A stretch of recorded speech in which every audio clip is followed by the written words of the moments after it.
Saint Martin নৈসর্গিক সৌন্দর্যের লীলাভূমি, কিন্তু সময়ের সাথে সাথে বাংলাদেশের এই সাগরকন্যার উপর দিয়ে ঝড় যাচ্ছে অনেক বছর ধরেই। স্থানীয় এক স্কুবা ডাইভার বলেছেন, মানুষ যে হারে সেন্ট মার্টিন থেকে প্রবাল, শামুক, ছোট নুড়ি পাথর তুলে নিয়ে যাচ্ছে, প্যাকেট, চিপস, প্লাস্টিকের বোতল ফেলে পরিবেশের ক্ষতি করছে, তাতে অদূর ভবিষ্যতে সেন্ট মার্টিন যাবে তলিয়ে, হারিয়ে যাবে সাগরের বুকে প্রবাল দিয়ে গড়া এই দ্বীপটি।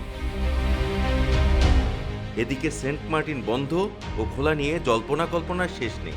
সিঙ্গেল ইউজ প্লাস্টিক বন্ধে কক্সবাজারে এক সভায় স্থানীয় পরিবেশ প্রশাসন বলেছে এক কথা, সেন্ট মার্টিনে যেতে লাগবে অনুমোদন। কথাটি প্রকাশ হওয়ার পর থেকেই সামাজিক যোগাযোগ মাধ্যম হয়ে ওঠে গরম।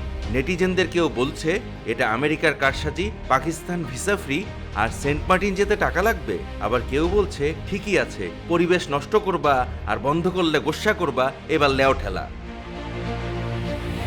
অন্যদিকে বৃহস্পতিবার রাতেই পরিবেশ, বন ও জলবায়ু পরিবর্তন বিষয়ক মন্ত্রণালয় বলেছে, সেন্ট মার্টিনের রেজিস্ট্রেশন বিষয়ে এমন কোনো সিদ্ধান্তই নেওয়া হয়নি। এবার নেটিজেনরা বলাবলি করছে, আসলে কোন পথে যাচ্ছে সেন্ট মার্টিন সিদ্ধান্ত, পরিবেশ রক্ষা নাকি পর্যটন পলিসি পরিবর্তন?